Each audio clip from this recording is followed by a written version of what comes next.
അസ്സലാമു അലൈക്കും വറഹ്മത്തുള്ളാഹി തആല വബറകാതുഹു. ഇന്ന് നമ്മൾ ചർച്ച ചെയ്യാൻ പോകുന്നത് 4-ാം ക്ലാസ്സിന്റെ ഫിഖ്ഹ് എന്ന വിഷയത്തിൽ മുൻ വർഷങ്ങളിലെ വാർഷിക പരീക്ഷയ്ക്ക് വന്ന ചോദ്യപേപ്പറാണ്. ഒന്നാമത്തെ പ്രവർത്തനം നോക്കാം. യോജിച്ചവ ചേർക്കാം. താഴെ 6ഓളം ചോദ്യങ്ങളാണ് നൽകിയിട്ടുള്ളത്. ഓരോന്നിനോടും യോജിച്ചത് ആ ബ്രാക്കറ്റിൽ നിന്നും എടുത്തെഴുതുക. ഒന്നാമത്തെ ചോദ്യം, ജുമുഅ ഖുതുബയുടെ ഷറത്തുകൾ. അപ്പൊ ജുമുഅയുടെയും ഖുതുബയുടെയും ഷറത്തുകൾ എത്രയാണ്? ആദ്യം നമുക്ക് ആ ബ്രാക്കറ്റ് ഒന്ന് വായിച്ചു നോക്കാം. കറാഹത്താണ്, തഹൂറായിരിക്കണം 9, 4 ഹറാമാണ്, പിന്തി തുടർന്നവൻ. അപ്പൊ ജുമുഅ ഖുതുബയുടെ ഷർത്തുകൾ 9 ആണ്. അപ്പൊ അവിടെ 9 എന്ന് എഴുതി കൊടുക്കുക.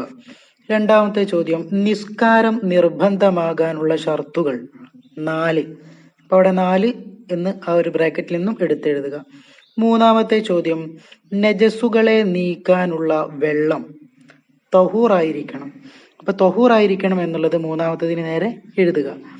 നാലാമത്തെ ചോദ്യം, കെട്ടി നിൽക്കുന്ന വെള്ളത്തിൽ വിസർജനം കറാഹത്താണ്. അപ്പൊ കറാഹത്താണ് എന്നുള്ളതാണ് നാലാമത്തതിനോട് യോജിച്ചത്. അഞ്ചാമത്തത്, എല്ലിന്മേൽ വിസർജനം ഹറാമാണ്. ആറാമത്തത്, മസ്ബൂക്ക്. ആരാണ് മസ്ബൂക്ക്?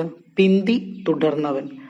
അപ്പം ആറാമത്തതിന് നേരെ പിന്തി തുടർന്നവൻ എന്ന് എഴുതി കൊടുക്കുക.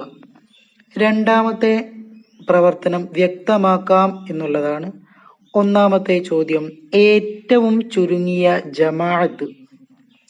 ഒരു ഇമാമും ഒരു മഅ്മൂമും. അപ്പൊ ഒരു ഇമാമും ഒരു മഅ്മൂമും ഉള്ളതാണ് ഏറ്റവും ചുരുങ്ങിയ ജമാഅത്ത്. രണ്ടാമത്തെ ചോദ്യം, വിത്ർ നിസ്കാരത്തിന്റെ സമയം. ഏതാണ് വിത്ർ നിസ്കാരത്തിന്റെ സമയം? ഇശാ നിസ്കരിച്ചത് മുതൽ ഫജ്ർ വരെ. മൂന്നാമത്തെ ചോദ്യം, റവാത്തിബ് നിസ്കാരങ്ങളുടെ റക്അത്തുകളുടെ എണ്ണം 22. അപ്പം 22 എന്ന് അവിടെ എഴുതി കൊടുക്കുക. നാലാമത്തെ ചോദ്യം, അമലുകളിൽ ഏറ്റവും ശ്രേഷ്ഠമായത് ഏതാണ്? സമയത്തിന്റെ ആദ്യത്തിൽ നിസ്കരിക്കൽ. അപ്പൊ സമയത്തിന്റെ ആദ്യത്തിൽ നിസ്കരിക്കലാണ് അമലുകളിൽ ഏറ്റവും ശ്രേഷ്ഠമായത്. അഞ്ചാമത്തെ ചോദ്യം, ജുമുഅ നിർവഹിക്കേണ്ട സമയം ളുഹറിന്റെ സമയത്ത്. അപ്പൊ ളുഹറിന്റെ സമയത്താണ് ജുമുഅ നിർവഹിക്കേണ്ടത്. ഇനി മൂന്നാമത്തെ പ്രവർത്തനം, 3 എണ്ണത്തിന് 2 വീതം എഴുതാം എന്നുള്ളതാണ്. അപ്പം ഒന്നാമത്തെ ചോദ്യം, ജുമുഅയുടെ പ്രത്യേകമായ ഷർത്തുകൾ ഏതെല്ലാമാണ്? ഒന്നാമത്തെ റക്അത്ത് ജമാഅത്തായി തന്നെ നടക്കുക. രണ്ടാമത്തത്, ജുമുഅക്ക് അർഹരായ 40 ആളുകളെ കൊണ്ടായിരിക്കുക. 3, മഹല്ലിന്റെ പരിധിയിൽപ്പെട്ട സ്ഥലത്തായിരിക്കുക. 4, ളുഹറിന്റെ സമയത്താവുക. 5, 2 ഖുതുബയുടെ ശേഷമായിരിക്കുക. 6, ആ മഹലിൽ മറ്റൊരു ശരിയായ ജുമുഅ തക്ബീറത്തുൽ ഇഹ്റാം കൊണ്ട് മുൻകടക്കുകയോ ഒപ്പമാവുകയോ ചെയ്യാതിരിക്കുക. ഇതാണ് ജുമയുടെ പ്രത്യേകമായിട്ടുള്ള ഷർത്തുകൾ. ഇനി അടുത്തത് നോക്കാം. രണ്ടാമത്തെ ചോദ്യമാണ് ഖുതുബയുടെ ഫർളുകൾ. ഏതാണ് ഖുതുബയുടെ ഫർളുകൾ? അള്ളാഹുവിനെ സ്തുതിക്കുക. രണ്ടാമത്തത്, നബി സല്ലല്ലാഹു അലൈഹി വസല്ലമ തങ്ങളുടെ മേൽ പേര് വെളിവാക്കിക്കൊണ്ട് സ്വലാത്ത് ചൊല്ലുക.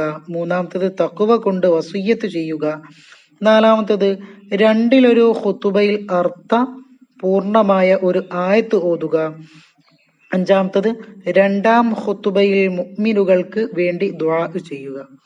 ഇനി മൂന്നാമത്തെ ചോദ്യം, മയ്യിത്ത് നിസ്കാരത്തിന്റെ ഷറുത്തുകൾ. ഒന്നേതാണ്? മയ്യത്തിന് ശുദ്ധി ഉണ്ടായിരിക്കുക.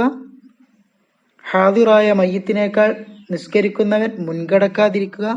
ഇതെല്ലാമാണ് മയ്യത്ത് നിസ്കാരത്തിന്റെ ഷർത്തുകളായിട്ട് വരുന്നത്.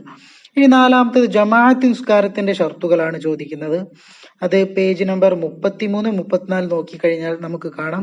അപ്പൊ ഏതൊക്കെയാണ് ജമാഅത്ത് നിസ്കാരത്തിന്റെ ഷർത്തുകളായിട്ട് നമ്മൾ പഠിച്ചത്? ഇമാമിനൊപ്പം തുടരുന്നു എന്ന് കരുതുക. രണ്ടാമത്തത്, ഇമാമും മഅ്മൂമും ഒരു സ്ഥലത്തായിരിക്കുക. മൂന്നാമത്തത്, മഅ്മൂം ഇമാമിനേക്കാൾ മടമ്പുകാൽ കൊണ്ട് മുൻകടക്കാതിരിക്കുക. 4, ഫിഅലിയായ 2 പൂർണ്ണ ഫർള് കൊണ്ട് കാരണമില്ലാതെ മനഃപൂർവം അറിഞ്ഞുകൊണ്ട് പിന്താതിരിക്കുക, അങ്ങനെയുള്ള തുടങ്ങിയ കാര്യങ്ങൾ 9ഓളം കാര്യങ്ങളാണ് ജമാഅത്തിന്റെ ഷർത്തുകളായിട്ട് നമ്മൾ പഠിച്ചത്. അപ്പം അത് അവിടെ നോക്കി എഴുതുക. ഇനി ഉത്തരം എഴുതാം എന്നുള്ളതാണ് 4ാമത്തെ പ്രവർത്തനം. അബ്ആദ് സുന്നത്തുകളിൽ ഒന്ന് നഷ്ടപ്പെട്ടാൽ എന്ത് ചെയ്യണം? അബ്ആദ് സുന്നത്തുകളിൽ ഒന്ന് നഷ്ടപ്പെട്ടാൽ എന്താണ് ചെയ്യേണ്ടത്? സഹ്വിന്റെ സുജൂദ് ചെയ്യണം. 2ാമത്തെ ചോദ്യം, നിസ്കാരം തഹ്രീമിന്റെ കറാഹത്തില്ലാത്ത സ്ഥലം ഏതാണ്? മക്കയിലെ ഹറമിൽ വെച്ച്. അപ്പൊ മക്കയിലെ ഹറമിൽ വെച്ച് നിസ്കാരം തഹ്രീമിന്റെ കറാഹത്തില്ലാത്ത സ്ഥലമാണ്. 3ാമത്തത്, നിസ്കാരത്തിൽ തുടരൽ കറാഹത്താണ് ആരോടെല്ലാം? ഉത്തരം ഫാസിഖിനോടും മുബ്തദിഇനോടും. അപ്പം ഫാസിഖിനോടും മുബ്തദിഇനോടും നിസ്കാരത്തിൽ തുടരൽ കറാഹത്താണ്. ഇനി 4ാമത്തെ ചോദ്യമാണ്, വിത്റിൽ അവസാന 3 റക്അത്തുകളിൽ ഓതേണ്ടുന്ന സൂറത്തുകൾ ഏതെല്ലാം? ചോദ്യം ഒന്നുകൂടെ ശ്രദ്ധിച്ചു നോക്കുക.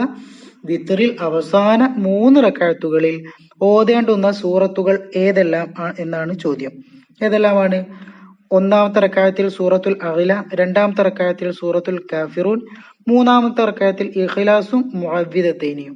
ഇതാണ് വിത്ർ അവസാന 3 റക്അത്തുകളിൽ ഓതേണ്ടുന്ന സൂറത്തുകൾ. അപ്പോൾ അവസാനത്തെ 3ാമത്തെ റക്അത്തിൽ എത്ര സൂറത്ത് വരും? 3 സൂറത്ത് വരും. ഇനി 5ാമത്തത്, തെറ്റ് ശരിയാക്കി എഴുതാം. 1ാമത്തെ ചോദ്യം, വുളൂഇന്റെ നിയ്യത്തോടു കൂടി വെള്ളത്തിൽ മുങ്ങിയാൽ വുളൂ ലഭിക്കുകയില്ല. എന്താണ് ശരി? വുളൂ ലഭിക്കും എന്നുള്ളതാണ്.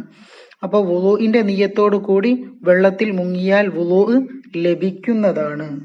ഇനി അടുത്തത് 2ാമത്തെ ചോദ്യം, അദാ ആയ 5 വക്ത് നിസ്കാരം ജമാഅത്തായി നിസ്കരിക്കൽ ശക്തിയായ കറാഹത്താണ്. എന്താണ് അവിടെ?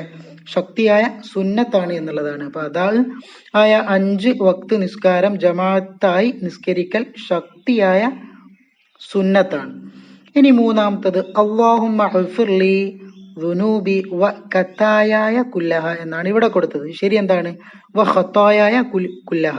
അപ്പൊ അല്ലാഹുമ്മ ഗ്ഫിർലി ദുനൂബി വ ഖതായായ കുല്ലഹ എന്നുള്ളതാണ് ശരി. ഇനി 6ാമത്തെ പ്രവർത്തനം ക്രമത്തിലാക്കാം എന്നുള്ളതാണ്. അപ്പൊ അവിടെ ആകെ ഒരു ചോദ്യമാണ് നൽകിയിട്ടുള്ളത്. അവിടെ ക്രമം തെറ്റിച്ച് നൽകിയത് ഏതാണ്? വലാ തഫ്തിന്ന ബഅദഹു അല്ലാഹുമ്മ ലാ തഹ്രിംന അജ്റഹു വഅഫിർ ലനാ ബലഹു. അപ്പൊ അത് ക്രമത്തിലാക്കി എഴുതുമ്പോൾ എങ്ങനെ വരും? അല്ലാഹുമ്മ ലാ തഹ്രിംന അജ്റഹു വലാ തഫ്തിന്ന ബഅദഹു വഅഫിർ ലനാ ബലഹു. ഒന്നുകൂടെ നോക്കാം. അല്ലാഹുമ്മ ലാ തഹ്രിംന അജ്റഹു വലാ തഫ്തിന്ന ബഅദഹു വഅഫിർ ലനാ വലഹു. അപ്പൊ ദുആ വസിയത്തോടെ നിർത്തുന്നു. വആഖിർ ദഅവാന അനിൽ ഹംദുലില്ലാഹി റബ്ബിൽ ആലമീൻ. അസ്സലാമു അലൈക്കും വറഹ്മത്തുള്ളാഹി തആല വബറകാതുഹു.